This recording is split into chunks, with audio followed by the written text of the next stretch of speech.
So today, this is a message that's especially targeting leaders in the church. And for you who are not leaders in the church, I want you to stay with it and listen closely, because you need to know this stuff, and this needs to be your measure of which leaders to listen to, which leaders to follow. And this is extremely important stuff. Extremely important. So I'm going to play some notes on my walk with God, and then I'm going to comment on that and show you some things on the internet as well. So here we go.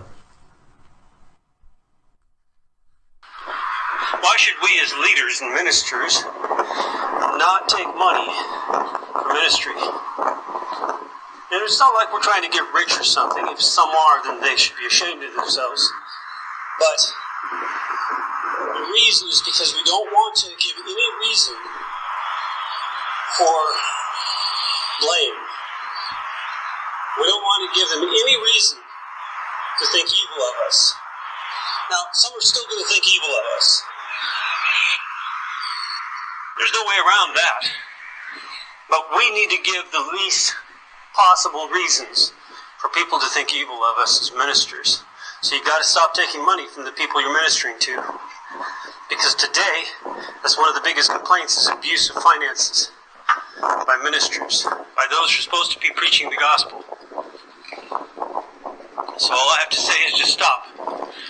Find a way to support yourself and your family, and work with your hands. Do that job, whatever it is, even if it's not manual labor, but do that job and make that money with your own skills. I know you got skills in ministry, but that's not what we're talking about. I know ministry can be hard, can be laborious sometimes. That's not what we're talking about. It doesn't have to be laborious work, it just has to be work that you do that's not in ministry to bring in a salary to support your family and then minister on the side with what time you have left. These ministers are growing fat, and they own very luxurious homes and cars. It shouldn't be that way. Not if they're giving up their life for the gospel, to preach the gospel. No. They don't get both honors. They don't get rewarded by the world in this life and also honored as if they're giving up their life for the Lord. They're not giving up their life. They're earning more than they could earn anywhere else. That's what's going on. Ministers are paid a hefty amount. Ministers of the mega churches make a lot of money. And if it's a church over 500 people, I guarantee that pastor's making more money than he could make anywhere else doing anything else with the skills he's got. The point is that you must stop this. It's sick. And there's every reason for these people to complain about it. These non-believers even complain about it. And if they complain about it, and they're defaming, they're speaking bad of God because of you and your behavior, that you're unwilling, you're too lazy to go out and work a real job, then it's your fault that these people are lost. You're the minister. You're the one reaching out, and it's your fault that these people are lost because of your behavior. And you're unwilling to actually do the sweat, to do the labor of the ministry, to work that job and also minister on the side. Provide for your family and on the side minister. I do that, and I'm calling other leaders to do it. And we're already starting. Some have started it already, to behave in a godly manner, so they're not a hindrance to the gospel among the unsaved. You boast about winning souls for Jesus, you're a liar. If you're unwilling to do this, you're a liar. You're not winning souls for Jesus. You're winning members to your club. That's all it is. But you're not winning souls for Jesus. You're turning souls away from the gospel. I'm not even talking about the church. Because your church is not a church. The church is a business to make you fat and lazy. You ministers out there, try living without a car for a month. Hoof it. Use the public transportation. See how it is. Get off of your pulpit. Get off your stage and out of your limelight. Stop it. Go fast for a month to live in poverty and see what it is. You got to learn how to stop taking money from those you minister to. Just like the rest of us leaders, who are starting this new wave of leaders. You got to stop it. 2 Peter 2:3 specifically condemns it. It's a mark of false teachers. And even if you're not teaching false doctrine, 3 John 11 says we must not be imitators of evil. And if you have a mark of a false teacher, and you're not a false teacher, you are imitating evil and disobeying the commandment of John. You say, well, John's not Jesus. Well, read what Jesus said. You can only serve one master.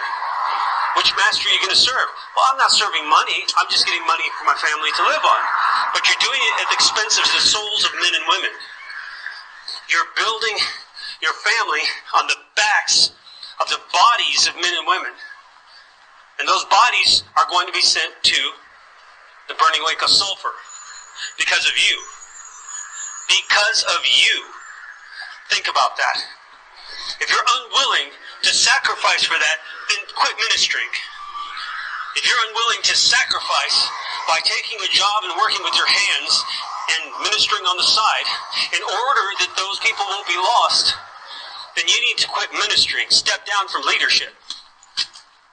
Because you're causing many people to turn away from the gospel by your example. Step down. Step down. Or live the right life as a leader. 2 options. You heard it, and now the judgment will be based on your action. So there you have it. On my walk with God, that's what came out, and it's a topic that he's been bringing up with me repeatedly for a long time. I've never taken $1 for ministry myself, ever.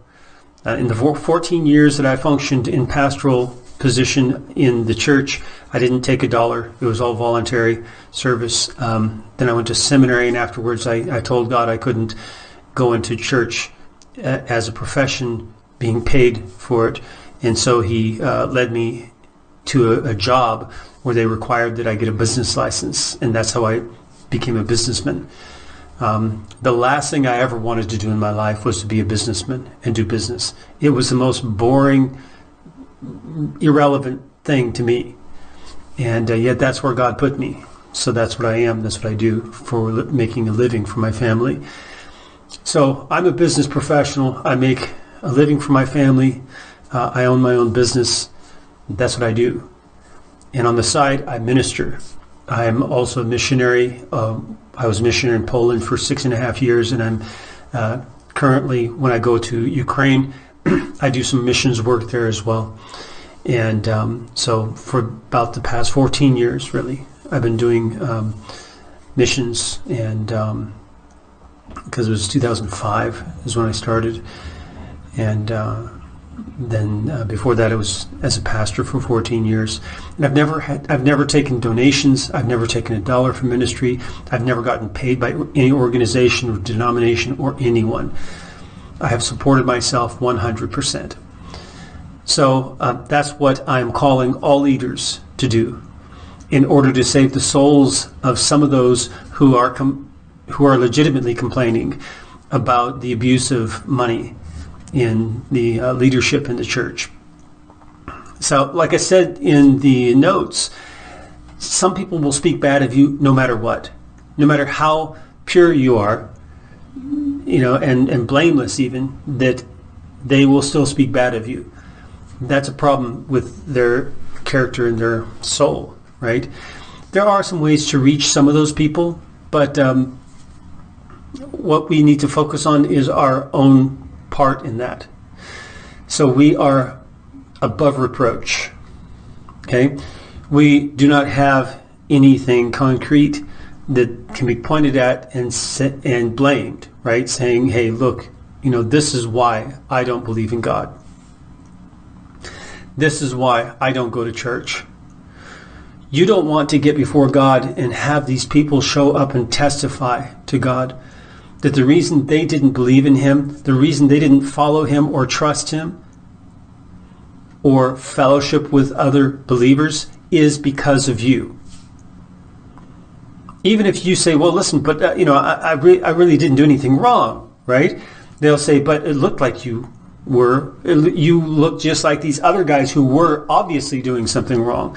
You looked just like them. So how can I know the difference? And see, that's the problem. There are men and women who are clearly taking advantage of this and using it for their own covetousness. Covetousness simply means gain. It doesn't have to be money, but it quite often is. So they're using it for their own covetousness. And if you look like them, you look like them. How can we tell you apart? So that means that you are not above reproach. And you need to be above reproach if you're going to be a minister of the living God, a minister of Jesus Christ, who died on the cross, who raised from the dead and came back to life and lives forevermore. That's who you're the minister of. The Lamb of God who is perfect, spotless, blameless, never, ever, ever, ever sinned. Not even a thought of sin. That's who you're the minister of. And you're too lazy to be above reproach. It's not impossible. We're not saying being without sin, although you should do that. We're talking about a lower bar. We're saying being above reproach. That means doing things in such a way that you don't give people a reason to mistrust God based on your character, your behavior, your actions, your choices.